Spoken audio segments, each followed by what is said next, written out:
I walked into my wife's biggest company event of the year expecting to celebrate her success. I wore my best suit, smiled for every feud, and stood proudly beside the woman I had supported for years.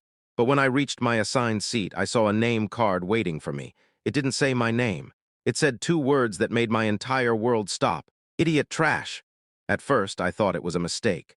Then I looked up and saw my wife laughing uncontrollably and her boss standing beside her, enjoying every second of my humiliation. They thought it was just a harmless joke. They had no idea that those two words would uncover a truth that would change their lives forever. Before we begin, don't forget to like, share, and subscribe for more emotional stories with unexpected twists. My name is Michael, and for nearly 10 years I believed I had the kind of marriage most people only hoped for. My wife, Emily, was ambitious, intelligent, and determined to build a successful career. When we first met, she was working an entry-level marketing job at a small company. She had big dreams, and I admired that about her. I was the person who encouraged her when she doubted herself. I helped her prepare for interviews, reviewed her presentations before important meetings, and supported her when she decided to pursue a business degree while working full-time. When Emily finally became a senior marketing director at one of the fastest-growing companies in Chicago, I was genuinely proud. I never saw her success as something that separated us. I saw it as something we achieved together. Every late night, every difficult financial decision, and every sacrifice felt worth it when I saw her walking across the stage, receiving recognition for her work. That was why I was excited when she invited me to her company's annual awards gala. She told me it was one of the most important nights of her career. Executives, investors, and top employees from across the country would be attending. She said having me there would mean a lot because I had been part of her journey from the beginning. I spent weeks looking forward to that night. I bought a new navy suit, got a haircut, and even practiced remembering the names of people she worked with. I wanted Emily to feel proud when she introduced me. The event was held at a luxury hotel downtown. The ballroom was filled with crystal lights, expensive decorations, and hundreds of successful professionals dressed in their finest clothes. Emily immediately became the confident executive everyone respected. She shook hands, laughed with coworkers, and introduced me proudly for the first few minutes. But then something changed. As we approached our assigned table, I noticed something strange. Every seat had a beautifully printed name card. Emily picked hers up and smiled, then she looked at mine. Her expression changed for just a moment. Then she started laughing. I thought maybe there was a small spelling mistake. I stepped closer and picked up the card. My name was missing. Instead, printed in bold black letters were the words, "Idiot trash." I looked at Emily, waiting for her to explain. But she was still laughing. And standing beside her was her boss, Richard, smiling like he had just delivered the funniest joke of the year. At that moment, surrounded by hundreds of strangers, I felt something break inside me. Not because of the card. Because the person laughing the loudest was the person I trusted the most. For a few seconds, I couldn't move. The music from the ballroom continued playing, waiters walked between tables carrying expensive meals, and executives continued having conversations around us, but everything felt distant. All I could focus on was that small piece of paper sitting in my hand. Idiot trash. Two simple words that were supposed to be a joke had somehow made me feel like a stranger in the room where I came to support my own wife. Emily finally noticed that I wasn't laughing with everyone else. She wiped the tears from her eyes and leaned closer. "Michael, don't be so serious, it's just a joke," she whispered. Her voice wasn't apologetic. It sounded annoyed. I forced myself to smile because I refused to give them the satisfaction of seeing me lose control. I placed the card inside my jacket pocket and calmly pulled out my chair. "Sure," I replied. "It's funny." But inside, something had changed. For the rest of the evening, I sat beside Emily while she celebrated with her coworkers. She accepted compliments, took pictures, and enjoyed every moment of attention. Several employees glanced toward me and whispered to each other. Some looked uncomfortable, but others laughed whenever Richard made another comment about the funny surprise. I tried convincing myself that maybe I was overreacting. Maybe it really was just a stupid office prank. Maybe Emily didn't understand how hurtful it was. After all, this was the woman who had stood beside me during the hardest years of my life. She was the person I trusted more than anyone. But then I heard something that changed everything. During a break between dinner and the awards ceremony, I walked toward the hotel lobby to get some fresh air. I needed a few minutes away from the crowd. As I passed near a group of employees standing by the coffee station, I heard two women talking quietly. "I can't believe they actually went through with it," one of them said. The other replied, "I know. Richard thought everyone would love it. Emily was the one who suggested making it personal." I stopped walking. My heart started beating faster. "She suggested it?" the first woman asked. "Yeah," the second woman answered. "She said Michael was too serious and needed to learn how to laugh at himself." I stood there silently, unable to believe what I was hearing. This wasn't Richard's idea alone. My wife had helped create it. I walked away before they could notice me.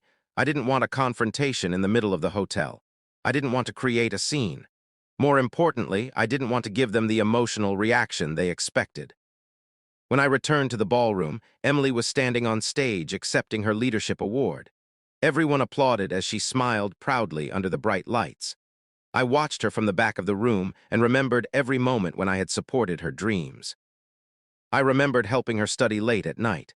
I remembered paying bills when she was between jobs. I remembered telling her she was capable when she felt like giving up. And now that same person had decided humiliating me was a good way to impress her coworkers.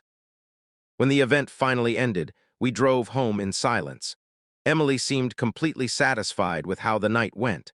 She looked through pictures on her phone and talked about how amazing the event had been.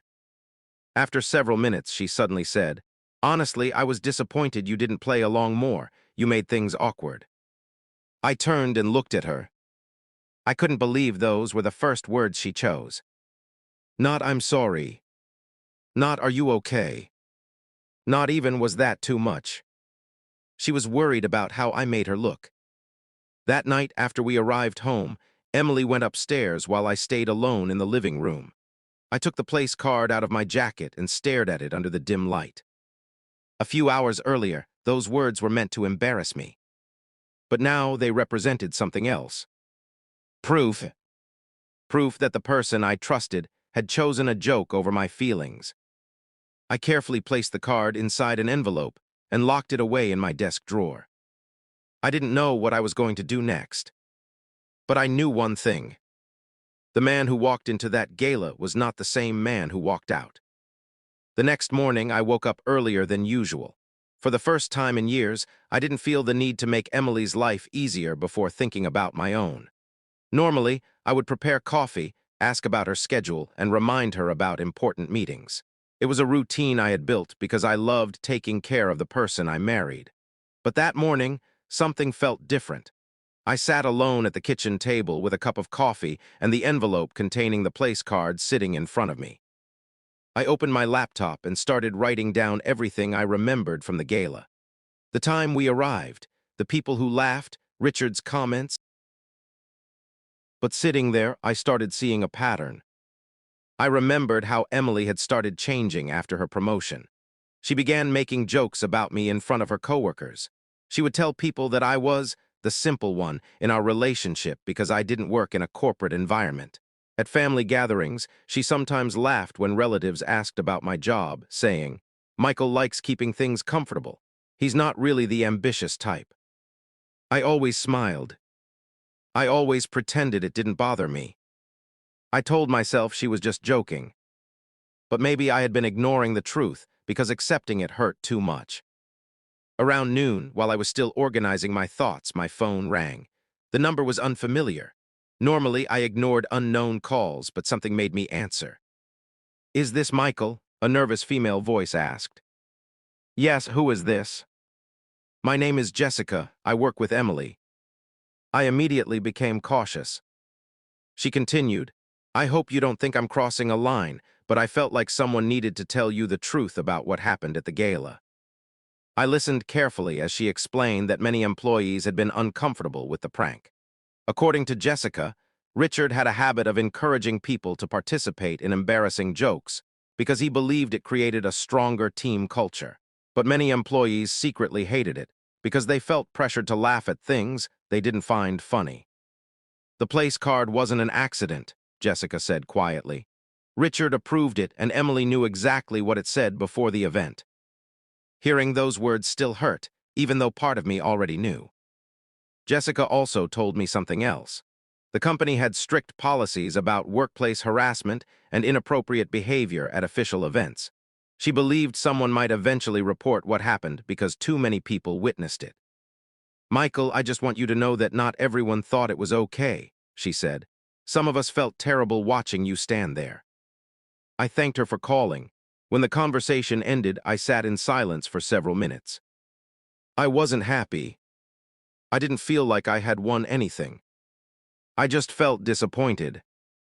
Because the person who should have protected me had been the person who hurt me. That evening, Emily came home in a cheerful mood. She was excited because her team had received praise after the gala. She walked into the house holding her award trophy and placed it on the shelf in the living room. "Can you believe how well everything went?" she said with a smile. I looked at the trophy, then looked at her. "Emily, we need to talk." Her smile disappeared. "About what?"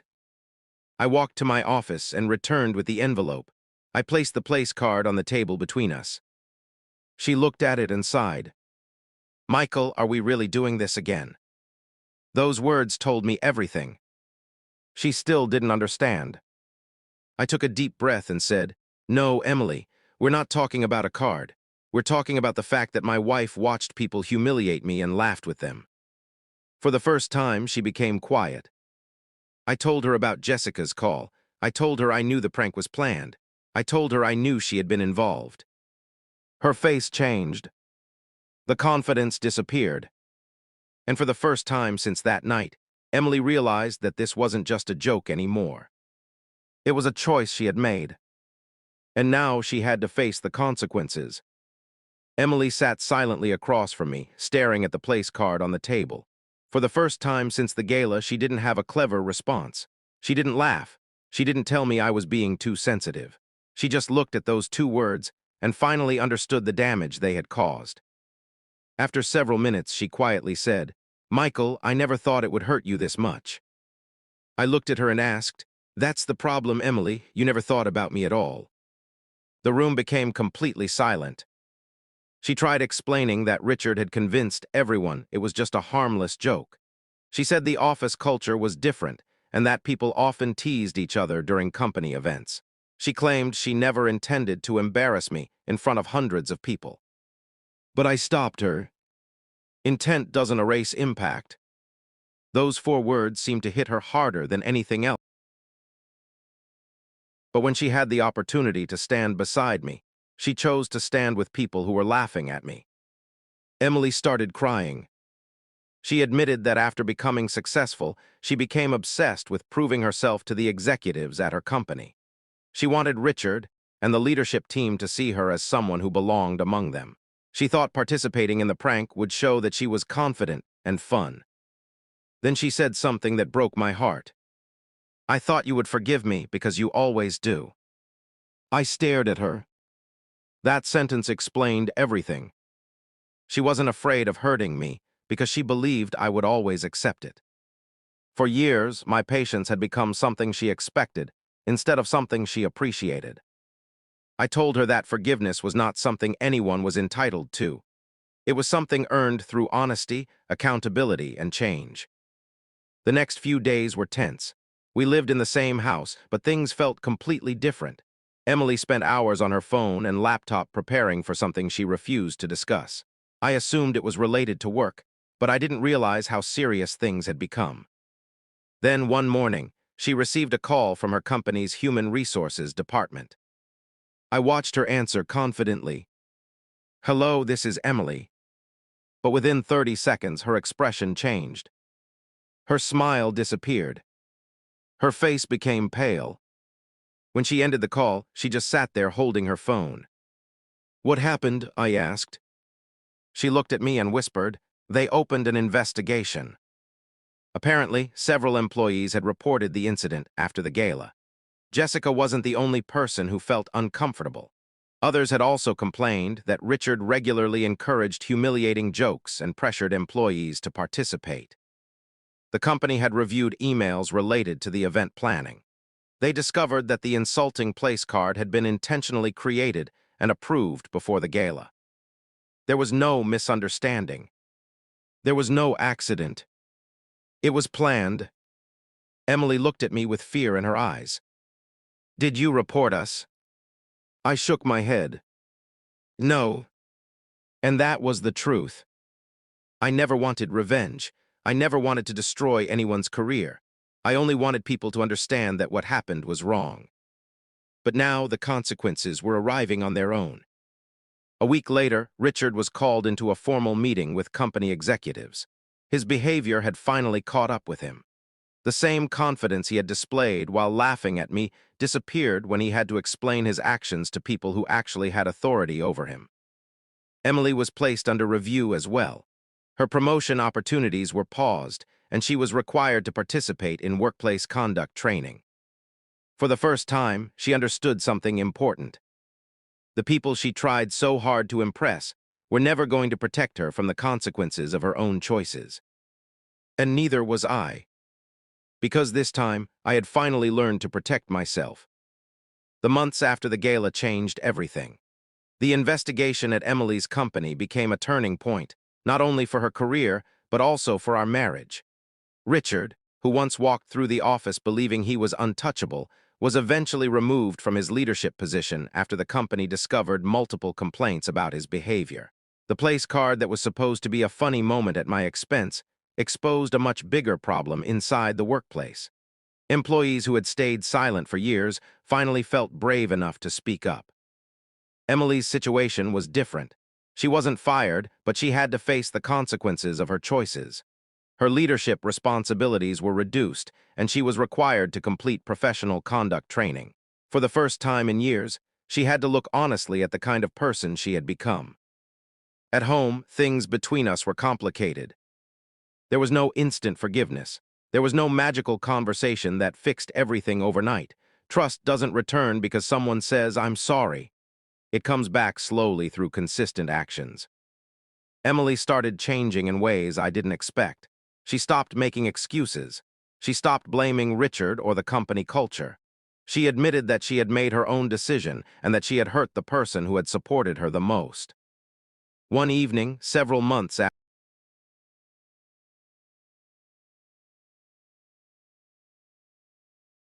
"I finally understand what I did," she said. "I was so focused on proving I belonged in that world that I forgot about the person who helped me get there." I listened quietly. She continued, "The worst part isn't that I made a bad joke. The worst part is that I saw you standing there hurt, and I cared more about what my coworkers thought than how you felt." Those words were difficult to hear, but they were also the first honest apology I had received. I told her that I appreciated her taking responsibility, but rebuilding our marriage would take time. The old relationship we had before the gala was gone. If we were going to have another chance, we needed to build something stronger based on respect and honesty. Emily agreed. For the next several months, we lived separately while we both worked on ourselves. I focused on my own life again. I spent time with friends, returned to hobbies I had abandoned, and remembered that my identity was not connected to being someone's husband. The biggest lesson I learned was that supporting someone you love does not mean allowing them to disrespect you. Love without respect cannot survive. A year after the gala, I found the old envelope in my desk drawer. Inside was the same place card that had changed my life. "Idiot trash." I looked at it differently now. Those words were meant to make me feel worthless. They were meant to turn me into a joke in front of strangers. Instead, they became the moment I finally understood my own value. The card wasn't proof that I was an idiot. It was proof that I had spent too long accepting treatment I didn't deserve. Eventually, Emily and I decided to try rebuilding our relationship. It wasn't because we forgot what happened. We moved forward because we both understood that people can make terrible choices, but real change requires admitting those choices and doing the work to become better. Looking back, I still remember the sound of everyone laughing in that ballroom. But I also remember the silence afterward. That silence was where I found myself again. The people who laughed at me that night thought they had created a humiliating memory. They were wrong. They created the moment when I stopped seeking approval from others and started respecting myself. And sometimes, the thing that is meant to break you becomes the thing that finally makes you stronger.